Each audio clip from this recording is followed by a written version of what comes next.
ચાલો મિત્રો, જય સ્વામિનારાયણ. આજે આપણે ગણિત વિષયમાં ચેપ્ટર નંબર 10 વર્તુળ એનો અભ્યાસ શરૂ કરીએ.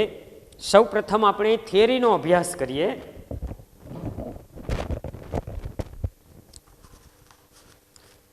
પહેલો એક છે અર્ધવર્તુળમાં અંતર્ગત ખૂણો કાટખૂણો હોય છે. અર્ધવર્તુળમાં અંતર્ગત ખૂણો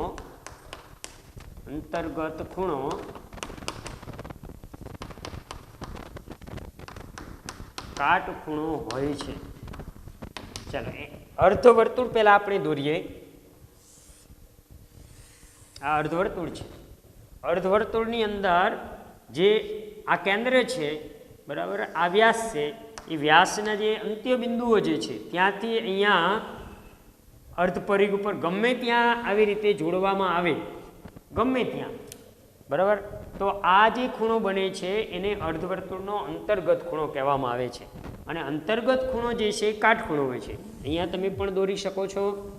તો આ ખૂણો જે બને છે એ અર્ધવર્તુળનો અંતર્ગત ખૂણો છે અને એ 90 અંશનો હોય છે. ચાલો, ત્યાર પછી બીજો પોઈન્ટ છે રેખા જે છે. અને રેખા અને વર્તુળ વચ્ચે 3 પ્રકારનો સંબંધ હોઈ શકે, બરાબર. રેખા જે છે એ વર્તુળને ન છેદે એવું પણ બને. દાખલા તરીકે આ વર્તુળ છે, બરાબર, આ રેખા છે. તો રેખા જે છે એ વર્તુળને છેદતી નથી. રેખા વર્તુળને છેદતી નથી. એક આવી પરિસ્થિતિ પણ થઈ શકે. એવી જ રીતે પછી રેખા જે છે એ વર્તુળને એક જ બિંદુમાં છેદે છે. આવી રીતે લઈએ તો અહીંયા જે આવે છે, બરાબર, અહીંયા રેખા જે છે, રેખા વર્તુળને એક જ બિંદુમાં છેદે. એક જ બિંદુમાં છેદે તેને સ્પર્શક કહેવામાં આવે છે. સ્પર્શક. આ રેખા જે છે એ સ્પર્શક છે. અને અહીંયા જે સ્પર્શ જે થાય છે કે જ્યાં રેખા અને વર્તુળ બંને સ્પર્શ થાય છે, બરાબર, તેને સ્પર્શ બિંદુ કહેવામાં આવે છે મિત્રો, બરાબર. એની અગાઉ પણ આપણે ચર્ચા કરી ચૂક્યા છીએ. પછી એક ત્રીજી એવી પણ આકૃતિ બની શકે કે રેખા જે છે એ વર્તુળને 2 બિંદુમાં છેદે. રેખા વર્તુળને 2 બિંદુમાં છેદે. તો રેખા જે છે વર્તુળને 2 બિંદુમાં છેદે તો રેખા જે છે એને છેદિકા કહેવામાં આવે છે. એટલે ટૂંકમાં જો એક બિંદુમાં છેદે તો સ્પર્શક, અને 2 બિંદુમાં છેદે તો એને છેદિકા કહેવામાં આવે છે. અને એક બિંદુમાં છેદે તો એ એક રેખા અને વર્તુળનો જ્યાં સ્પર્શ થાય છે એ સ્પર્શ બિંદુ છે. અને અગાઉ આપણે પણ અભ્યાસ કરી ચૂક્યા છીએ, બરાબર, કે આ સ્પર્શ બિંદુ છે ત્યાંથી, બરાબર, સ્પર્શ બિંદુએ દોરેલી ત્રિજ્યા અને આ સ્પર્શક કેવા હોય છે? લંબ હોય છે. એની ચર્ચા અગાઉ આપણે કરી ચૂક્યા છીએ. ચાલો, હવે 2 વર્તુળો પરસ્પર બહારથી સ્પર્શતા 2 વર્તુળોને સામાન્ય સ્પર્શક 3 દોરી શકાય છે. કોઈ પણ 2 વર્તુળ આપણે દોરીએ. આ બંને વર્તુળો જે છે, બરાબર, એ અહીંયા એક બિંદુએ સ્પર્શે છે. ત્યારે આપણે અહીંયા સ્પર્શક જો દોરવા હોય, સામાન્ય સ્પર્શક દોરવા હોય, બરાબર, તો આપણે 3 દોરી શકીએ છીએ. સામાન્ય એટલે બેયને સ્પર્શક થવો જોઈએ. આ એક સ્પર્શક થયો, બરાબર, બંને વર્તુળને સ્પર્શ કરે છે. ચાલો, એક બીજો સ્પર્શક એવો પણ દોરી શકીએ આ રીતનો. 2 વર્તુળને સ્પર્શક થાય છે, બરાબર, અને એક વચ્ચે દોરી શકીએ. તો આવી રીતે આપણે 3 સ્પર્શક દોરી શકીએ છીએ. બહારથી સ્પર્શતા વર્તુળને સામાન્ય સ્પર્શક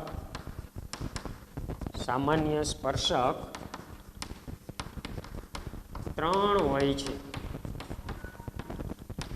આવી રીતે આપણે 3 દોરી શકીએ છીએ.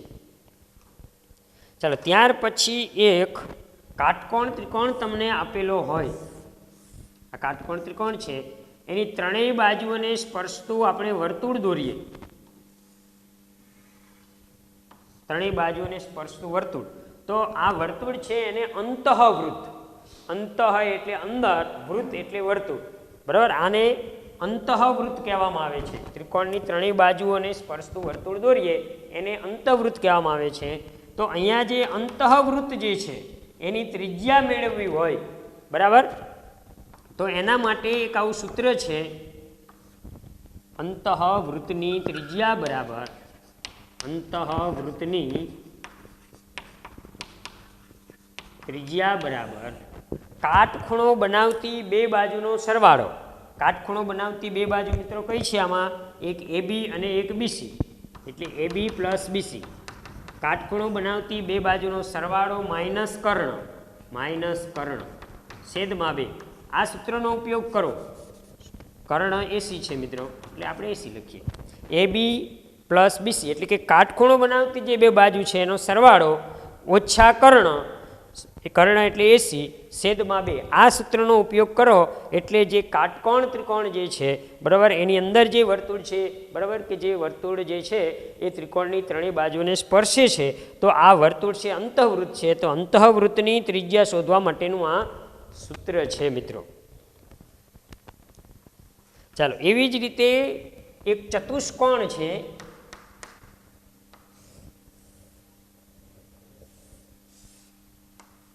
એક ચતુષ્કોણની ચારેય બાજુ એટલે કે ચોરસ છે, એની ચારેય બાજુઓને જો વર્તુળ સ્પર્શતું હોય, ચતુષ્કોણ ABCD છે, તો સામસામેની બાજુનો સરવાળો મિત્રો સમાન થાય છે. એટલે કે AB પ્લસ CD બરાબર BC પ્લસ AD.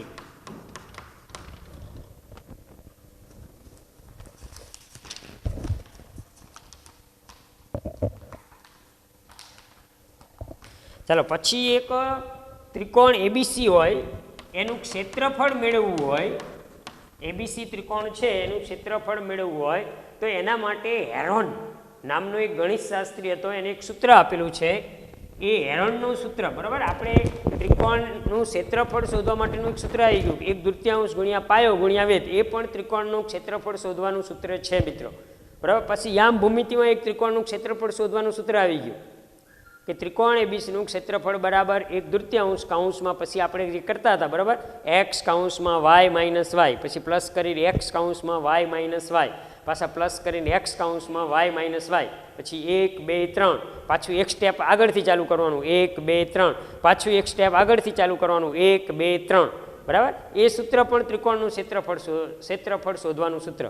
અને આ ત્રીજું જે છે આ હેરોનનું સૂત્ર છે, બરાબર. હેરોનનું સૂત્ર જે છે એની અંદર આવું છે, કૌંસની અંદર s minus a, s minus b અને s માઇનસ c. આ હેરોનનું સૂત્ર છે. હેરોનનું સૂત્ર. હેરોન છે એ ગણિતશાસ્ત્રીનું નામ છે. ચાલો, ત્યાર પછી હવે તમને એમ થાય કે s શું, બરાબર. તો s જે છે, બરાબર, s બરાબર, પહેલાં તો આપણે એ વિશે થોડી ચર્ચા કરીએ એટલે એસનો વધારે ખ્યાલ આવશે. એ જે છે, બરાબર, એ જે છે એ કોણ એ જે છે એની સામેની બાજુ, એ બરાબર કોણ એની સામેની બાજુ. એવી જ રીતે સ્મોલ બી એટલે કોણ બીની સામેની બાજુ, કોણ બીની સામેની બાજુ. અને સ્મોલ સી એટલે કોણ સીની સામેની બાજુ. ચાલો, હવે ABC તમને ખ્યાલ આવી ગયો એટલે S વિશે હવે ખ્યાલ આવી જશે કે S તમારે મેળવવો હોય તો S મેળવવા માટે A plus B plus C છેદમાં 2. એટલે કે કોણ એની સામેની બાજુ વત્તા કોણ બીની સામેની બાજુ વત્તા કોણ C એટલે Cની સામેની બાજુ, એટલે કે ત્રણેય બાજુનો સરવાળો છેદમાં 2 કરો તમે, બરાબર, એટલે તમને S મળે. આ S ની કિંમત મૂકવા માટે. ચાલો, ત્યાર પછી હવે આવે છે ચક્રીય ચતુષ્કોણ. જે ચતુષ્કોણના ચારેય શિરોબિંદુ એક જ વર્તુળ ઉપર આવેલા હોય તેવા ચતુષ્કોણને ચક્રીય ચતુષ્કોણ કહે છે. ચક્રીય ચતુષ્કોણ. ચક્રીય ચતુષ્કોણ કોને કહેવાય? તો એવો ચતુષ્કોણ કે એના ચારેય શિરોબિંદુઓ એક જ વર્તુળ ઉપર આવેલા હોય. જે ચતુષ્કોણના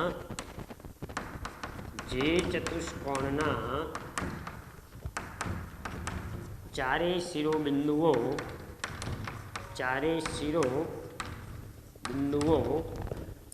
એક જ વર્તુળ ઉપર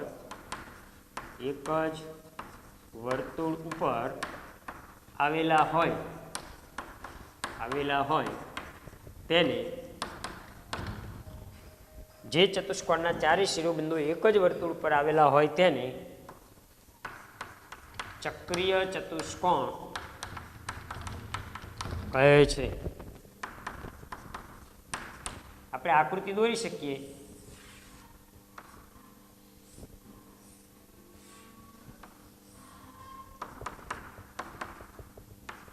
તો અહીંયા ચતુષ્કોણ ABCD જે છે બરાબર, એને ચક્રીય ચતુષ્કોણ કહી શકીએ કેમ કે એના ચારેય શિરોબિંદુઓ A, B, C અને D આ ચારેય શિરોબિંદુઓ એક જ વર્તુળ ઉપર છે.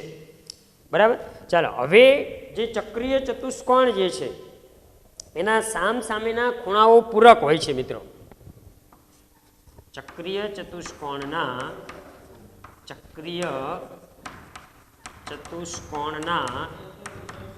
સામસામેના ખૂણા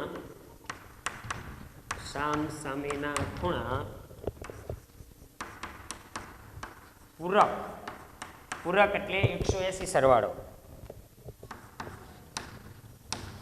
પૂરક હોય છે. સામસામેના ચક્રીય ચતુષ્કોણ માટે મિત્રો રૂલ્સ છે બરાબર કે સામસામેના ખૂણાનો સરવાળો 180 થાય. તો તેથી આપણે કહી શકીએ કે કોણ A પ્લસ કોણ C બરાબર 180, કોણ B પ્લસ કોણ D બરાબર 180. કે વર્તુળની ત્રિજ્યાઓનો છેદગણ, વર્તુળની ત્રિજ્યાનો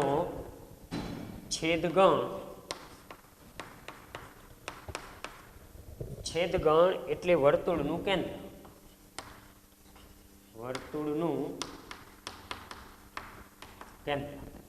હવે વર્તુળની ત્રિજ્યાનો છેદગણ, મિત્રો છેદગણ વિશે તમને બધાને ખ્યાલ છે બરાબર. છેદગણ એટલે બધામાં હોય એ છેદગણ બરાબર. આપણે યોગગણ અને છેદગણનો અભ્યાસ કરી ચૂક્યા છીએ કે છેદગણ હોય એટલે બધામાં હોય એને છેદગણમાં લેવામાં આવે. તો હવે આપણે કોઈ વર્તુળ દોરીએ, આની અંદર ત્રિજ્યાઓ દોરીએ. ચાલો, આ વર્તુળ છે એની અંદર ત્રિજ્યાઓ દોરી. આ બધી તો બધી જ ત્રિજ્યાઓની અંદર હોય એવું આ એક બિંદુ છે. એ વર્તુળની ત્રિજ્યાનું છેદગણ કહેવાય. છેદગણ એટલે એવું બિંદુ તમારે લેવાનું કે બધી ત્રિજ્યામાં હોય. આ બિંદુ તમે લો તો ખાલી આ એક જ ત્રિજ્યામાં છે, પણ આ ત્રિજ્યાનું આ બિંદુ, આ ત્રિજ્યાનું આ બિંદુ, આ ત્રિજ્યાનું પણ આ બિંદુ, બધી જ ત્રિજ્યાઓનું આ બિંદુ જે છે બરાબર એ કોમન છે, ટૂંકમાં બધાને છે એ બધાનું. તો એને છેદગણ કહેવામાં આવે. તો ત્રિજ્યા છે એનો છેદગણ એટલે આ બિંદુ, એને આપણે શું કહીએ છીએ? વર્તુળનું કેન્દ્ર. એટલે આ એક ગુણની અંદર પૂછી શકે છે મિત્રો. ટેન્જેન્ટ શબ્દ લેટિન શબ્દ ટેન્જિયર પરથી આવ્યો છે. તેનો અર્થ સ્પર્શવું એવો થાય છે અને તે ડેનિશ ગણિતશાસ્ત્રી થોમસ ફિનેકે 1583માં દાખલ કર્યો હતો બરાબર. એ મિત્રો તમારે ડાયરેક્ટ ગોખો ને એમાં કંઈ સમજવાનું કંઈ છે નહીં. ચાલો, ત્યાર પછી એક બીજો પોઈન્ટ છે સ્પર્શ બિંદુ. સ્પર્શ બિંદુ કોને કહેવાય? તમને જો કે ખબર જ છે બધાને. સ્પર્શ બિંદુ, તો સ્પર્શ બિંદુ વર્તુળ અને સ્પર્શકનું સામાન્ય બિંદુ. વર્તુળ અને સ્પર્શકનું સામાન્ય બિંદુ. સામાન્ય એટલે બંનેમાં હોય એવું બિંદુ બરાબર. આપણે દાખલા તરીકે અહીંયા દોરીએ, એક સ્પર્શક દોરીએ અહીંયા મિત્રો, સ્પર્શક છે અહીંયા. તો આ જે બિંદુ જે છે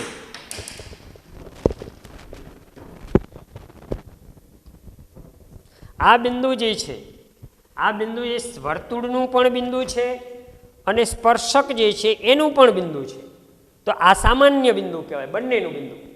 આ બિંદુ લઈએ તો એ માત્ર રેખાનું છે, આ બિંદુ અહીંયા લઈએ તો એ માત્ર વર્તુળનું છે, પણ આ બિંદુ જે પી બિંદુ જે છે એ રેખાનું પણ છે, બરાબર, અને વર્તુળનું પણ છે. એવું બિંદુ હોય, બરાબર, એને સ્પર્શ બિંદુ કહેવામાં આવે છે.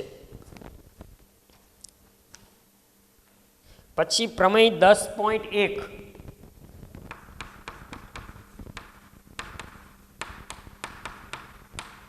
પ્રમેય 10.1 જે છે કે વર્તુળના કોઈ બિંદુએ દોરેલ સ્પર્શક સ્પર્શ બિંદુમાંથી પસાર થતી ત્રિજ્યાને લંબ હોય છે. વર્તુળના કોઈ બિંદુએ દોરેલ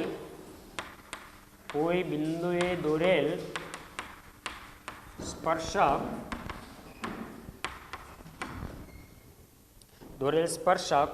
સ્પર્શ બિંદુમાંથી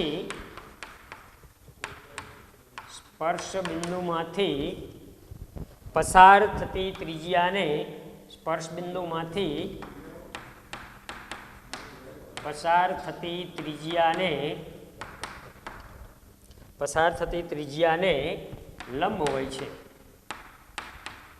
આ મિત્રો એક સિદ્ધાંત ખાસ યાદ રાખજો કે તમે વર્તુળ દોરો, વર્તુળનો કોઈ એક સ્પર્શક દોરો, એનો આ સ્પર્શ બિંદુ છે, બરાબર. સ્પર્શ બિંદુએ દોરેલી આ ત્રિજ્યા અને સ્પર્શક કેવા હોય છે? લંબ હોય છે, બરાબર. રચનાની અંદર આપણે એનો વિશેષ અભ્યાસ કરી ચૂક્યા છીએ કે સ્પર્શ બિંદુએ દોરેલી ત્રિજ્યા અને સ્પર્શક લંબ હોય છે. ચાલો, ત્યાર પછી વર્તુળ જે છે, વર્તુળને અસંખ્ય સ્પર્શક હોય છે. વર્તુળને અસંખ્ય સ્પર્શક હોય છે. તમે કોઈ પણ વર્તુળ દોરો, બરાબર, આ વર્તુળ છે તો એનો એક સ્પર્શક આમ દોરી શકાય, કોઈ અહીંયા પણ દોરી શકે, કોઈ અહીંયા દોરી શકે. આવી રીતે અસંખ્ય સ્પર્શક મિત્રો આવી રીતે દોરી શકાય છે. વર્તુળને વધુમાં વધુ 2 સમાંતર સ્પર્શક હોય છે. વર્તુળને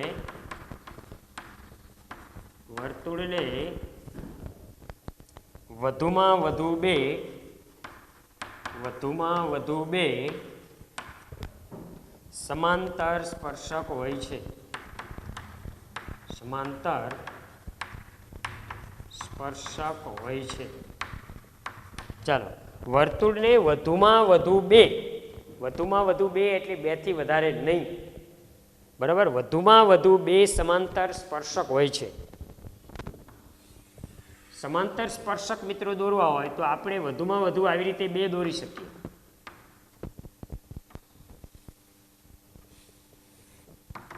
તો આ બંને સમાંતર સ્પર્શક છે, બરાબર. તો આપણે 2 દોરી શકીએ, હવે ત્રીજો દોરી શકતા નથી. એટલે સમાંતર સ્પર્શક દોરવા હોય, બરાબર, તો વધુમાં વધુ 2 સ્પર્શક દોરી શકાય છે. અંદરના બિંદુમાંથી સ્પર્શક ન મળે, વર્તુળની અંદર કોઈ બિંદુ હોય મિત્રો, બરાબર, તો એમાંથી આપણે સ્પર્શક દોરી શકતા નથી, કેમ કે એ છેદિકા બની જાય છે. વર્તુળના પરના બિંદુમાંથી એક અને માત્ર એક જ સ્પર્શક મળે છે. વર્તુળનું બિંદુ હોય, બરાબર, તો એમાંથી આપણને એક સ્પર્શક મળે છે. વર્તુળ પરના બિંદુમાંથી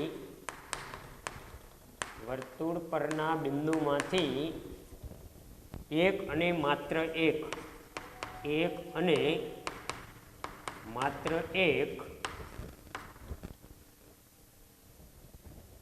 જ સ્પર્શક મળે છે. વર્તુળ ઉપર કોઈ પણ બિંદુ આપણે લઈએ, દાખલા તરીકે આ બિંદુ આપણે લીધું પી બિંદુ, તો પી બિંદુમાંથી આપણે એક જ સ્પર્શક દોરી શકીએ, બીજો સ્પર્શક પીમાંથી આપણે દોરી શકતા નથી. ચલો, વર્તુળની બહારના બિંદુમાંથી 2 સ્પર્શક મળે. વર્તુળના બહારના બિંદુમાંથી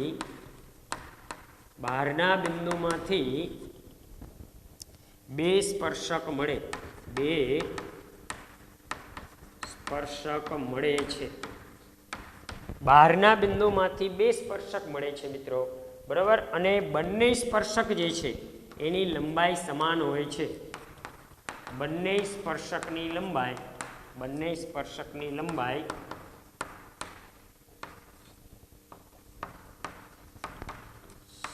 સમાન હોય છે. ચાલો અહીંયા જુઓ મિત્રો, બહાર આપણે કોઈ પણ એક આ વર્તુળ લઈએ, વર્તુળની બહાર અહીંયા એક બિંદુ પી લઈએ, અહીંયા ઓ કેન્દ્રવાળું વર્તુળ છે. તો બહારના બિંદુમાંથી આપણે બે સ્પર્શક રચી શકીએ, બરાબર, અહીંયા એક્સ અને અહીંયા વાય. તો પીથી એક્સ સુધીનું માપ અને પીથી વાય સુધીનું માપ આપણને સમાન મળે. બહારના બિંદુમાંથી બે સ્પર્શક રચી શકાય છે અને બહારના બિંદુમાંથી રચેલા બંને સ્પર્શકની લંબાઈ સમાન હોય છે. એટલે તેથી આપણે કહી શકીએ કે પી એક્સ બરાબર પી વાય.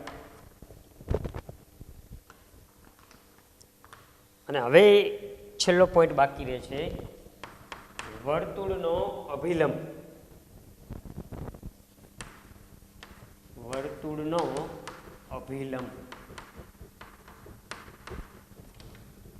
ચાલો, વર્તુળનો અભિલંબ કોને કહેવામાં આવે છે? તો એની આપણે આકૃતિ દોરીએ કે કોઈ પણ એક વર્તુળ હોય મિત્રો, એનો આ સ્પર્શક છે અને સ્પર્શ બિંદુએ દોરેલી આ ત્રિજ્યા છે. તો આ ત્રિજ્યા જે છે, આ ત્રિજ્યા, બરાબર, ગમે તે ત્રિજ્યા નહીં મિત્રો, ખાસ ધ્યાન રાખવાનું, સ્પર્શ બિંદુ છે એમાંથી દોરેલી જે ત્રિજ્યા હોય એ ત્રિજ્યાને સમાવતી આપણે રેખા દોરીએ. આ રેખા, બરાબર, આ રેખા જે છે મૂળ રેખા એલ હતી અને આ રેખાને આપણે સ્મોલ એમ નામ આપીએ. તો એમ રેખા જે મળે છે આપણને એ વર્તુળનો અભિલંબ છે મિત્રો, બરાબર. વર્તુળના અભિલંબની અંદર લખવું હોય આપણે તો લખી શકીએ કે સ્પર્શ બિંદુમાંથી પસાર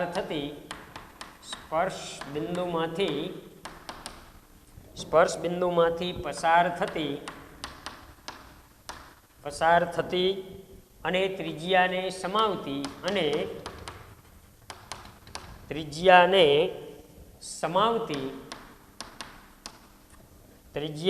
સમાવતી રેખાને તે સ્પર્શ બિંદુ આગળનો રેખાને તે સ્પર્શ બિંદુ આગળનો વર્તુળનો અભિલંબ કહે છે.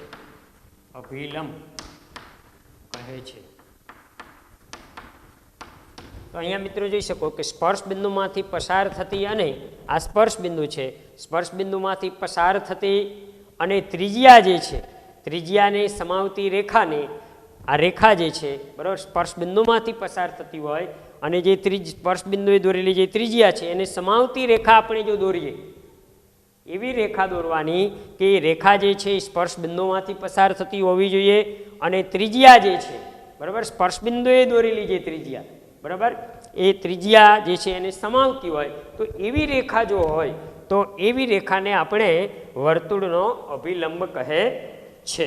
સ્વાધ્યાય 10.1.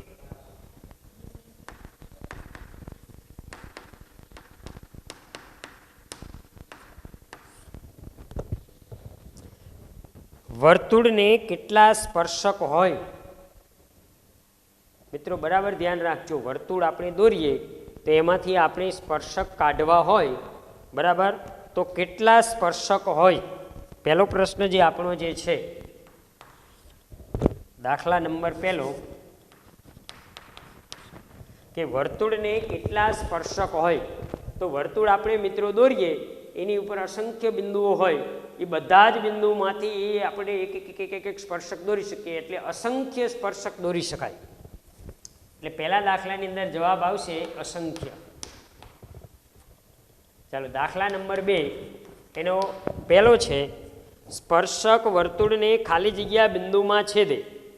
પહેલો પ્રશ્ન છે કે સ્પર્શક વર્તુળને ખાલી જગ્યા બિંદુમાં છેદે. બરાબર વિચાર કરજો. સ્પર્શક છે મિત્રો, છેદિકા નથી, ખાસ ધ્યાન રાખજો. છેદિકા હોય તો વર્તુળને 2 બિંદુમાં છેદે, સ્પર્શક હોય તો વર્તુળને કેટલા બિંદુમાં છેદે? તો જવાબ છે મિત્રો 1 બિંદુમાં. શું જવાબ આવશે? 1. ચાલો 2 નંબર. વર્તુળને 2 બિંદુમાં છેદતી રેખાને વર્તુળને 2 બિંદુમાં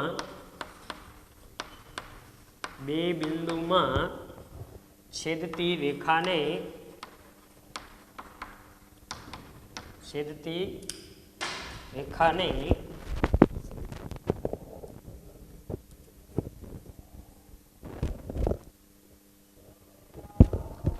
છેદતી રેખાને ખાલી જગ્યા કહે છે. ચાલો હવે અહીંયા મિત્રો જવાબ જોઈ શકો છો તમે.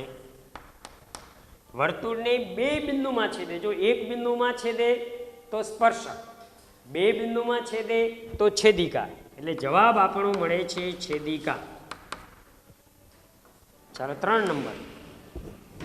વર્તુળને વધુમાં વધુ ખાલી જગ્યા સમાંતર સ્પર્શક હોય, વર્તુળને વધુમાં વધુ ખાલી જગ્યા સમાંતર સ્પર્શક હોય. મેં આપણે છેલ્લે થિયરીની અંદર મિત્રો આપણે જોયું કે વર્તુળ આપણે દોરીએ તો એને વધુમાં વધુ કેટલા સમાંતર સ્પર્શક હોઈ શકે? વધુમાં વધુ 2 જ સમાંતર સ્પર્શક હોઈ શકે, એટલે જવાબ મળે છે 2. સમાંતર સ્પર્શક આપણે 2 દોરી શકીએ, બરાબર? સામે સમાંતર થાય. સમાંતર ન દોરવા હોય તો કેટલાય સ્પર્શક દોરી શકાય, પણ સમાંતર જો દોરવા હોય, બરાબર, દાખલા તરીકે અહીંયા જોઈએ તો આ સમાંતર છે,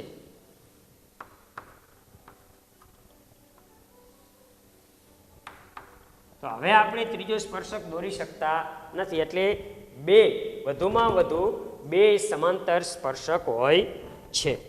ચાલો ત્યાર પછી ચોથો પ્રશ્ન છે. વર્તુળ અને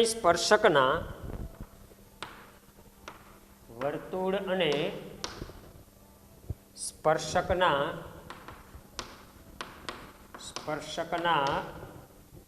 સામાન્ય બિંદુને ખાલી જગ્યા કહે છે. ચાલો વર્તુળ જે છે એ અને વર્તુળ અને સ્પર્શકના સામાન્ય બિંદુને, વર્તુળ અને સ્પર્શકનું સામાન્ય બિંદુ એને સ્પર્શ બિંદુ કહેવાય. સામાન્ય એટલે બંનેમાં હોય, વર્તુળમાં પણ હોય અને સ્પર્શકમાં પણ હોય, તો એવું જે બિંદુ જે છે, બરાબર, એને સ્પર્શ બિંદુ કહેવામાં આવે છે. સ્પર્શ બિંદુ. ચાલો અને ત્યાર પછી ત્રીજો પ્રશ્ન, દાખલા નંબર 3. 5 સેન્ટીમીટર ત્રિજ્યાવાળા વર્તુળ, બરાબર, આકૃતિ દોરીએ એટલે ખ્યાલ આવી જશે. અત્યારથી ત્રિજ્યા મિત્રો દોરવાની નહીં, ત્રિજ્યા છેલ્લે દોરવાની.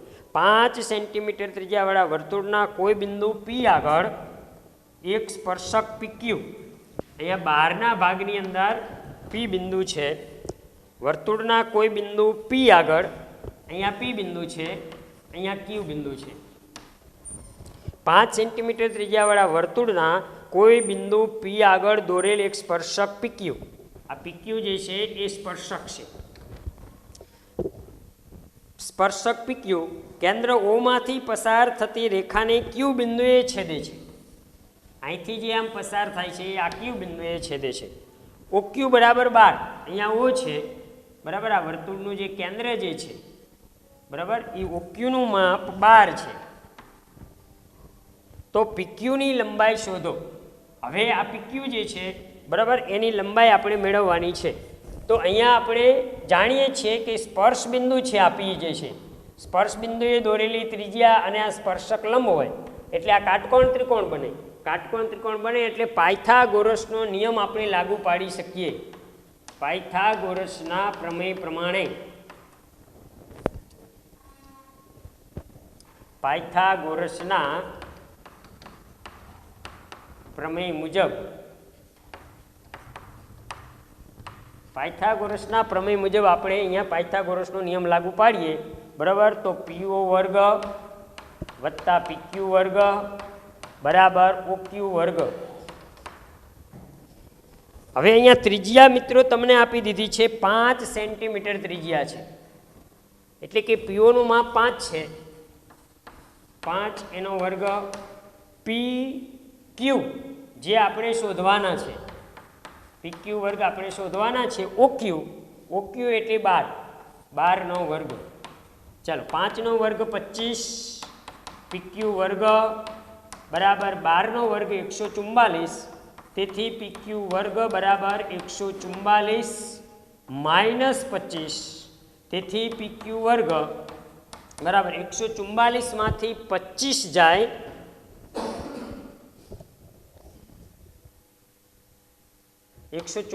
માંથી 25 જાય એટલે 119.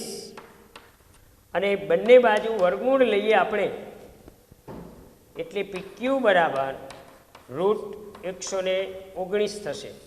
એટલે PQનું માપ જે છે એ √119 મળે છે. અને લાસ્ટ પ્રશ્ન આપણો દાખલા નંબર 4. એક વર્તુળ દોરો જે પૈકી એક વર્તુળનો સ્પર્શક અને બીજી વર્તુળની છેદિકા હોય તેવી આપેલ રેખાની સમાંતર હોય તેવી બે રેખા દોરો. એક વર્તુળ દોરવાનું છે મિત્રો. આ વર્તુળ છે, કેન્દ્રવાળું આપણે વર્તુળ નામ આપીએ. એક રેખા આપેલી છે મિત્રો અહીંયા. આ રેખાને આપણે L કહીએ. તો L રેખા છે એને સમાંતર હોવી જોઈએ અને એવી બે રેખા દોરવાની, એક સ્પર્શક થવી જોઈએ. તો અહીંયાથી તમે અહીંયા બહાર કાઢો આપણી રીતે, અથવા અહીંયા તમે કાઢો, બરાબર. તો પણ આ રેખા L જે છે, બરાબર, કે જે છેદિકા સ્પર્શક છે,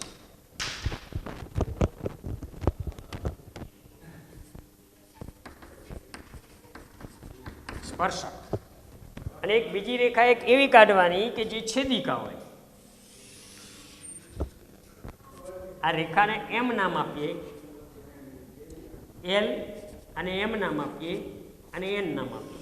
તો આ N રેખા જે છે એ છેદિકા થાય છે. એટલે રેખા L સમાંતર રેખા M સમાંતર રેખા N, જ્યાં રેખા M જે છે, જ્યાં M છે એ સ્પર્શક છે અને N જે છે એ છેદિકા છે. N બરાબર છેદિકા. તો આવી રીતે મિત્રો આજનો પિરિયડ આપણે અહીંયા પૂર્ણ કરીએ છીએ.